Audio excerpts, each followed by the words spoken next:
Good afternoon, everyone. Welcome to our show, Intentional Guy. I'm Michael Chestnut. I'm glad you joined us this afternoon because we have something interesting to discuss today with you as we work and walk in our lives intentionally as men.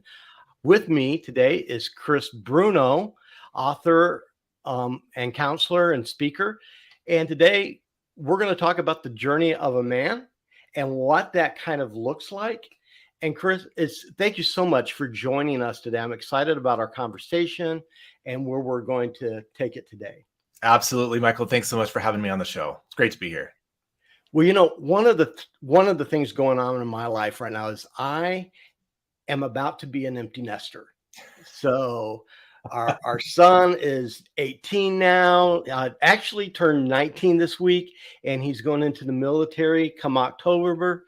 And me and my wife we're going to be empty nesters now, and so it's a new stage in our life. And as we're going through it, we're excited and we're learning. And you know what? I thought life would start slowing down, but it's only gotten busier, Yes. with it. So there's a lot of things that happen as men, and I've realized we got to be intentional on what we're doing every day because seasons of our lives change all the time. Mm-hmm. And as those seasons change, sometimes so do we. We need to regroup, reorganize, and rethink some of our purpose and what we're doing in here.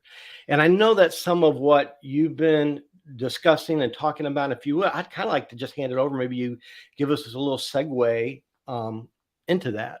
Yeah, absolutely. Well, I just want to say bless you and your wife as you head into the empty nester season.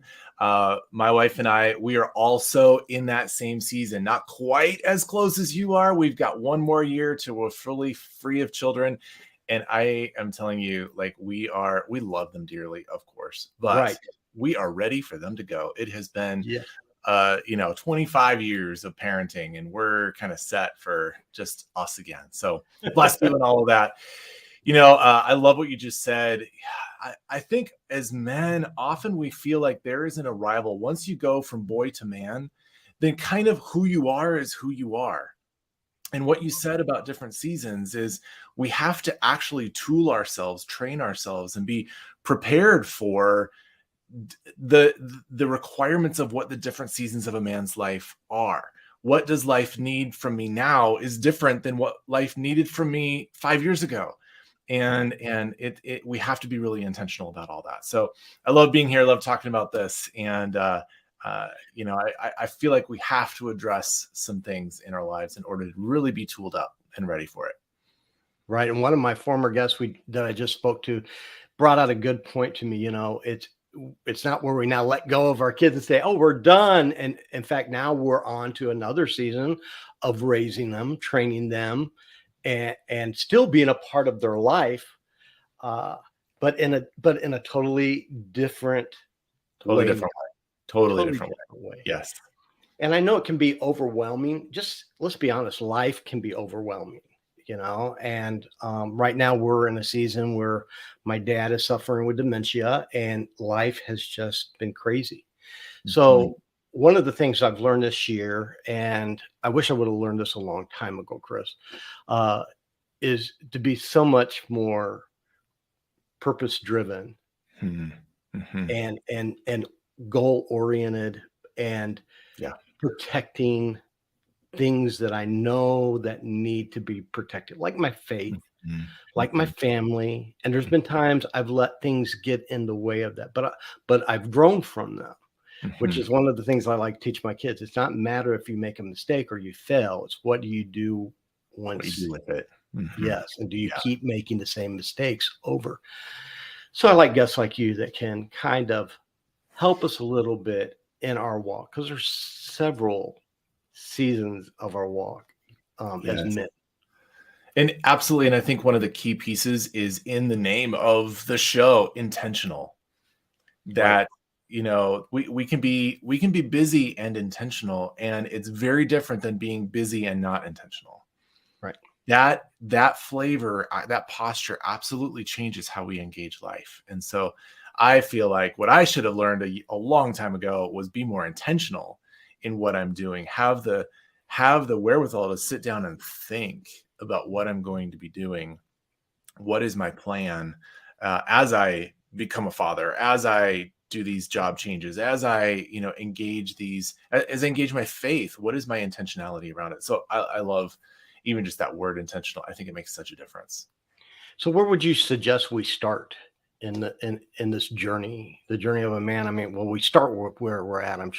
I'm quite sure, but I want to be successful in this. And I know there's a lot of men watching us, and Yeah. life is kind of taken over them, like in our life with my situation with my dad and stuff like that. It can easily take Yep. over. So, but we're all in these different seasons, Yeah. and So here's what I would suggest is that in the conversation, in the journey of a man's life, in any journey that we take, we typically need to know where we are so that we can know where we're going. And I think right, some of what we need to do is actually slow down enough to say, hey, what has the journey been, in order for us to know what is the journey ahead? It's kind of like, at the mall or at the airport or something. It's like finding the dot on the map that says you are here, so that we can get to where we want to go. And so that would be a place, I think, to start for all of us. Is just like, where are we right now, and give a full inventory of what does life look like for you right now. Where are you, and kind of do a little bit of an assessment. But here's the other thing I would say is that the journey involves several different seasons, as you've just mentioned. There are, and I would like to kind of lay it out in what other authors and I have kind of explored, is what are the general category seasons of a man's life from boyhood until his hmm, passing. And then that gives us some kind of scaffolding or categories to go, okay, I am, I think, in this season. It gives language to what is the season that we're in, so that we have some expectations of what that season would bring, and then also of what life needs from us in that specific season. So where I lay it out is kind of pretty simple. All right, kind of 6 main seasons of a man's life. The first is that innocent boy, where you are young and you are in your boyhood. Okay, right, and I say innocent in the sense of not only mostly not guilty of most heinous crimes by the time you're a boy. You're certainly sinful, but you're mostly innocent. But the bigger word that I like to use is naive. That we have a naivete around the world and life and all this. We're just kind of showing up on the scene. We're trying to figure things out. So that's boyhood. The right. next season is the season that I kind of playfully use the word like sexual awakening, or the phallic boy, the phallic man, where he comes to understand who he is as a man, where those parts of his body are starting to grow and change, and he starts to develop some interest. And so if boyhood lasts maybe from and each person's life is going to be different, but I'm general Right. categories like from 0 to 12 or 13 or something like that. And then 13 probably all the way through to about 25, I would put us as men in that kind of phallic man stage, where we're interested in dating and romance, and we're also trying to figure ourselves out. And it's not only about sexuality, it's what is the lust that I have for life? What is my delight? What is my wonder? What are the things that just bring me a sense of delight? And so that's in that 13, 15 to 25 year range. Hmm. Then I would say we get into a season of what I would call the warrior, the zealous warrior. And this is someone who has kind of found a mission in life. And Hmm. there's a mountain you're going to climb, a summit you're going to take, a kingdom you're going to conquer, like something like that, a battle you're going to fight, some kind of big thing that you're going to go do. And maybe that is, something corporate. Maybe that's something in ministry. Maybe that's something in, social justice kind of spaces, whatever that is, something that you're going to give your life to. And I put it that way because it's literally, you are beginning to give your life. So far, you've been like receiving life from all the Right. places, from mom and dad and school and all those kinds of things. Now you're starting to give life out into the world to go out and conquer. So there's the warrior stage, and I would probably put the warrior stage somewhere between 25 and even into your 40s. Okay, 35, 40 years old. Somewhere the next stage, somewhere along the way, that warrior gets wounded. There is some kind of wounding that happens. And the unfortunate reality is that wounding, trauma, tragedy, issues happen to all of us. It's not negotiable. It actually is part of the journey. And so this is where you lose your job. There is a death in the family. There is some kind of sickness that happens. There's, a pandemic, whatever it is, there's something that happens that really kind of knocks you off your horse. There's a betrayal. There's a relational betrayal, partner and business that has something has happened to you that really, in all that warrior energy that you brought to the world, something has kind of knocked you off your feet. And you need to spend some time recognizing like, hey, I am not all that. The warrior is kind of the big minded person who can conquer everything until he realizes he can't. And then that's that warrior stage, or that wounded stage. I'm sorry. So that is important. And we see that all throughout the scriptures. Right. The next stage after that is what a lot of people call the king stage. I like to call it the restored king stage, because it's where we kind of come back up out of the valley, the dark valley, out of the wounding. We've tended to some of those places. We've healed some of those places. And now, different than a warrior where we're trying to go, fight all the battles, the king is actually willing to, he can still fight battles, but more of it is like there is a settledness to him. There is he sits on the throne and kind of rules the domain from there. And so that, I think, is really in the 40s and 50s range of time where there is a settledness to him, and all that. Michael, all of those stages are in the first half of life. All of those stages in the first half of life. And I think most of us have the idea that, maybe the warrior is kind of the pinnacle of manhood, or the king is the pinnacle of manhood, or something like that. And I would say those first 5 stages being in the first half are actually preparation for the 6th stage, which is in the second half of life, which is what I love talking about, is the sage. Okay. Is that elder person, the one who is the Gandalf in the story, the Yoda in the story, the Nathan behind the King David, the one who's the hero behind the hero. Actually, the one who actually stands with his hand on the shoulder of the king in order for goodness to occur in the kingdom. The sage, I believe that 6th stage is what happens for us, and should be happening for us in the second half. And most of us don't even know that it's there. Wow. Okay. So that when we talk about a journey of a man's life, when I say like, where are you going? Where do you find yourself in those stages? And if you are in one of those stages, that's really good. That's really good. Live into it. Live it. Yes, because at least you can know where you're at. That's part of the, I guess, you're ahead of the rest of everybody else in that matter. I kind of want to talk about the wounded one. Yeah, for sure. Because, that's, I think a lot of people get stuck in that right there. Going from the wounded to the king can sometimes be, I know for me, it was a very lost time period, and a long season for me. Yes. And it's very painful. Yes, it is very painful. I mean, wounded by design is full of pain in some ways. And so I love your word stuck, because I think actually we can get stuck in any one of these. I work with a lot of men who are stuck in that phallic man stage where they've got like sexual addictions or issues that they're trying to deal with, and who they are as men, and engaging with women and all that. There's a stuckness there. There can be a stuckness in the warrior where like everything is a battle and everything is a fight and everything is like more. And he doesn't come to the place of recognizing like, actually, maybe more is not better. So there's some stuckness that happens, but I 100% agree with you that the wounded man season of a man's life is super important for us to attend to, because I feel like that is actually where the crucible of the wounded man is actually what purifies his heart in some ways that bring him into the possibility of being a restored king. You cannot be a king without having walked through the wounding. You can be a great general in a battle. You can be a great warrior. You can't actually be a king if you have not faced the reality that you're not the most important person in the room. Wow.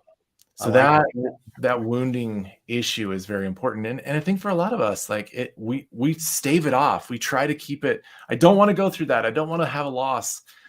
But the reality is, and I don't know what your story, Michael, is, but just the reality is that I believe that grief and pain are the way that God actually helps us identify areas in our lives where we have idolatry, where we are living for something or someone else, where we are not, submitted to Him in some ways, where we have some parts of us that are not being tended to.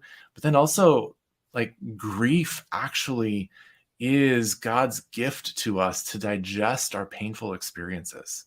Mm.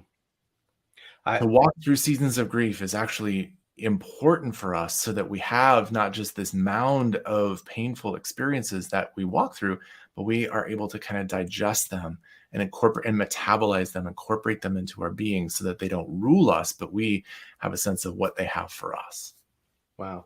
And, I resonate with that tremendously in my own story, Hmm. in my own life, and so I've spent a journey, and my listeners know, of about 15 years into restoration.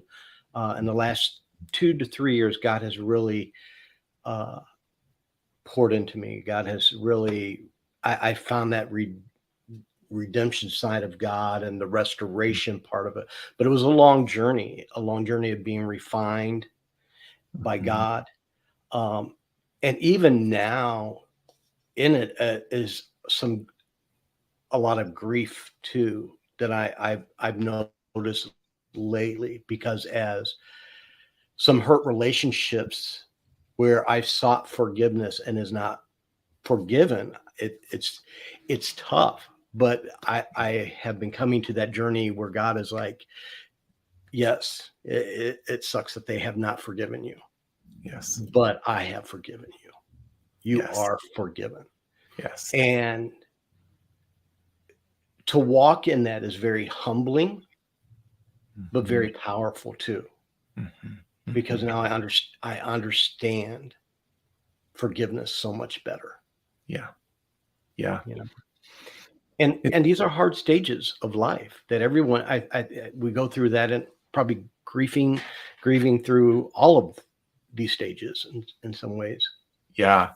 And there's something good in each stage, there's something hard in each stage, and I think we are meant to walk that journey in order to really become who God designed us to be. So it's not lost on me that pretty much all of the kind of pillars of our faith had some kind of significant wounded man season of their lives, right? Moses went through that. Jacob went through that. Jesus went through that, where he had to face death in order to find resurrection. Like Mm. Paul had that. He got knocked off his horse, literally knocked off his horse. Peter had to face the dark night of the soul as he was listening to the rooster crow. Like, there's all kinds of things that happen that we have to face the wounding and digest that experience in order for us to, in order for resurrection, there must first be a death. Mm. Oh wow. Yes. Yes, you're right. And let me, if you, if you kind of walk us through a little bit as we recognize where we're at in life, and we're going through these. If we, I think sometimes we get paralyzed. Mm, And as men, sometimes I know one of the biggest struggle for me, restoration. Let's mm, talk about that for a minute. I think a lot of people don't realize that they need to be restored, mhm, and and because they're kind of paralyzed by what bound them. mhm, And I don't know if they know they're grieving. I don't mhm. know if they know, because as men, we've been taught to tough it out, not show your emotions, or uh, you don't need to be accountable. You got this. And for me, I've learned I had to change a lot of thinking in my life, and a lot of friendships, and a lot of uh, other things, to become the man who God was creating me to be. Yes. And that restoration period was long. Yes. I'm sorry to say, dear listeners, restoration is a lifetime. It is not a moment. One of the beautiful things I love about restoration is even when you begin to break down the word to restore it, to restore something, before we think about restoration, we have to think about what the original design was, what the original intent was. So any maker, any person who makes something, any artist, right? We start with a sense of like, this is the beauty that they created. And what I love, one of the things I love about God is that, in Ephesians 2, he talks about that that all of us, we are the handiwork of God, that we are the masterpiece of God. And that there is some level of, what translation that we lose there from, the original Greek into English. That original word that we get for handiwork, the masterpiece, that is the word poema, which is where we get the English word poem. So if we were to literally, understand what Paul, the writer of Ephesians, and then God ultimately is saying, that we are the poetry of God, intended, written in Christ Jesus to bring about goodness to the world. So when we think, and earlier in Ephesians, he talks about before the beginning of time, God intended for us to be something. We were a thought in the mind of God. We were the poetry in the mind of God. And so when we, really kind of go back to before I even showed up on the scene here on the planet, there were intentions, there were thoughts, there was design, there was artistry, there was poetry written into who I was to become. Now, obviously, we show up on the scene and we look, it's a fallen world, it's a broken world, and I'm a fallen man, and all those kinds of things are true. And yet, what is still true is his original design and intent for who I always was meant to be. So when we think about restoring something, it is not scrapping it and starting over. It is returning it to its original design, its original intent. And so when we think about restoration of us, our hearts, and the restoration of men, it is actually returning us to what God designed us to be in the first place.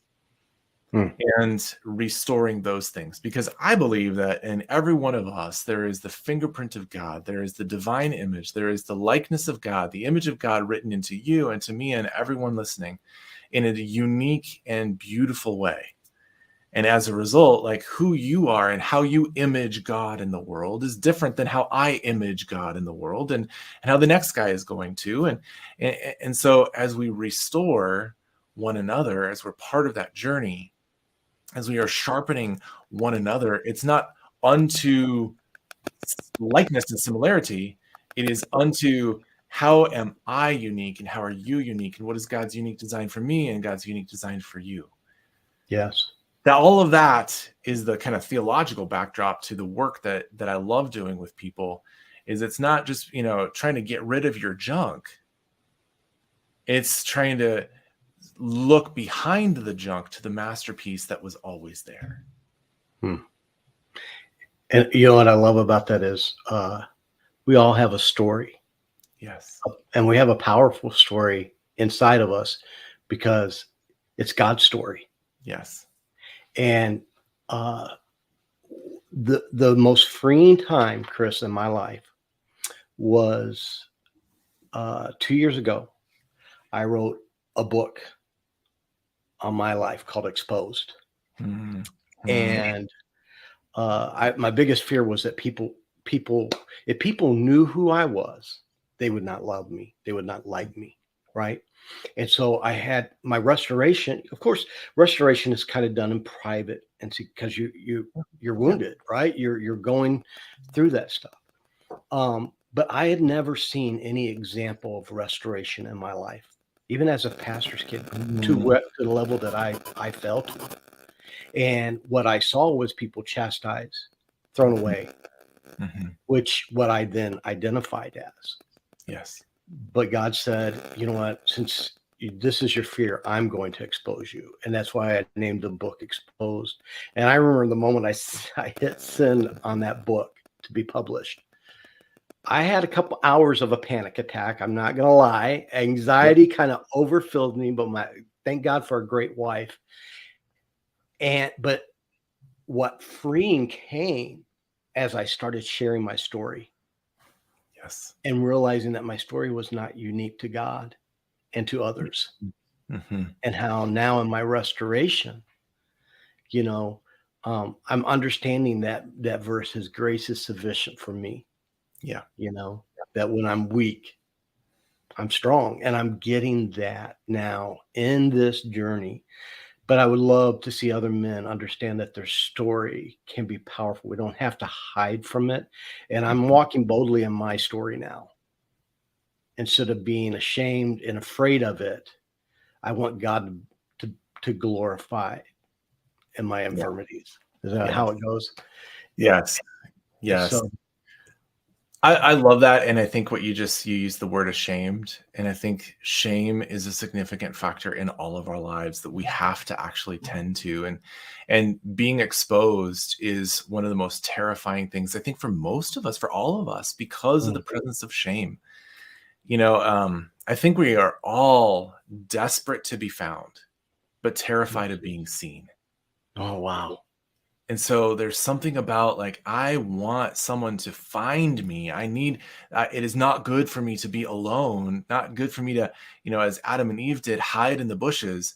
I'm desperate for God to come find me, but I'm terrified of what he's going to see and what others are going to see. And that is the reality of shame.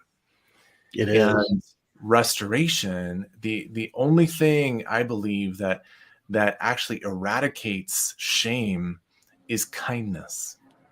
I'm not saying niceness. I'm saying kindness, which is this combination of the beautifully strong love of Jesus and just this exquisite tenderness of the love of Jesus. That it is that combination that eradicates shame and it takes it away. And I just wonder, Michael, like, what would it have been like if Adam and Eve, when God is walking in the garden and he's like, hey, he recognizes that sin has happened. I don't think that's the most important thing to him. It's important. The most important thing, I believe, in the garden is the loss of connection, the loss of intimacy between him and his people. And so the question was not about the sin. What did you do? The question was, where did you go? Yeah. And I wonder what would it have been like for all of us if Adam and Eve, instead of responding to that question with a level of contempt and with a level of, anger and whatever, and their shame, what would have happened if they had responded with, hey, we're over here, and we need you, and we need you. Right. Find us and see us. Find us and see us. Because shame ultimately is that fig leaf that tries to keep someone away from seeing us. Yeah. Wow. And what a God moment for me right now, because one of the words that I believe in, you refined your character in different seasons of life. And right now I'm looking over characteristics that I want to protect. And one that I have not been able to define, but a word God's been giving me has been, and it's at the top of my thing, is kindness. And you just defined that for me. You just defined that for me. And I love hearing God's voice in that,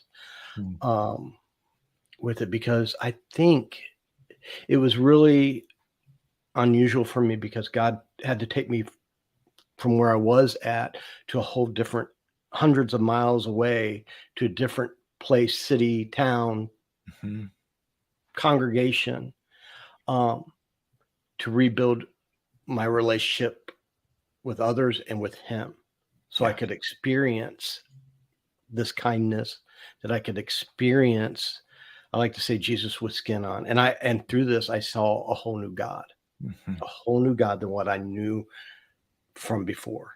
Yes, absolutely. I'm going to say some big things about kindness. Okay. Because it's one of my favorite things. One of the big things I'd like to say is this: I believe that kindness is actually the greatest weapon that God has given to us against darkness in the world. Okay?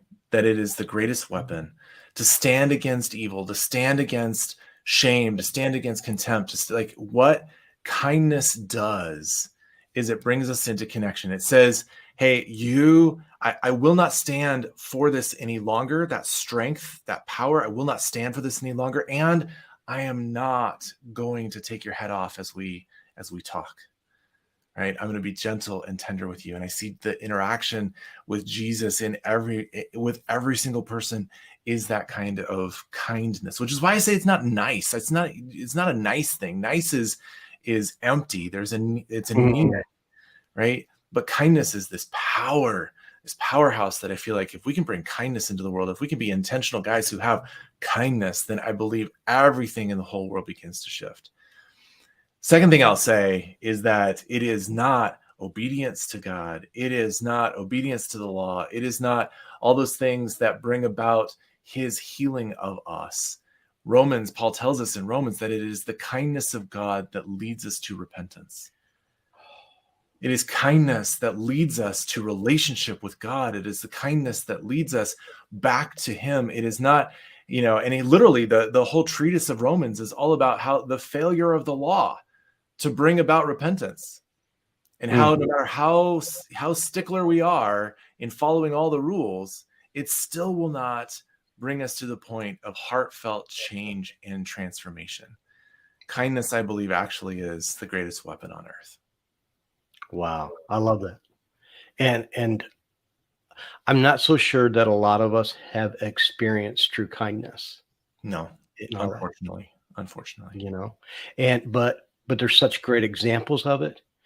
And, to me, this kind of helps because it's amazing, because this is a word I've been stuck on. What does this mean, God? Why is this a characteristic that you want me to focus on right now? So I've been kind of searching it out, and today I got that answer to it. But as men, we, I guess we're strong, we're this, we're that, but you could still be strong in kindness, and it's necessary for kindness. It is 50% of the element of what kindness is. Kindness is strong. Kindness is strong. As a counselor, sometimes I work with people in domestic violence situations, unfortunately. Right. The reality is, and I will tell, usually it is a wife who's struggling with it. I will say one of the kindest things that you can do right now is call the police. There is a strength to it. There is a solidness to what kindness actually brings. Actually, Psalm 62 says, "You, O God, are a God of strength, and you, O God, are a God of kindness." And different translations use different words. You're a God of power and gentleness, mercy. There's a whole bunch of different words that we have. But that ultimately is what it is: the kindness of God that leads us. It is not his to have kindness requires both strength and tenderness. If you only have strength and not tenderness, you have violence. If you only have tenderness and not strength, you have apathy and weakness. You have to have the two joining together inside of you and in your interactions with people in order for kindness to be present. So absolutely, you have to have strength, and one that will not be murderous. And imagine in each stage of our lives, if we can have those and have that, what wisdom we could have walking in our journey, with God, because kindness is an action. It's not reactive. It's very active. It's an action that we do. So we have to have thought into it. Yes. Being nice could be reactive, but I really feel that one of my problems in life was that I was not intentional enough in being driven to be the man I knew God wanted to be, because I got stuck in different seasons of my life, not recognizing I'm moving into a new season of my life, and what immaturity I had during those stages of Mhm. life, you know? Yeah.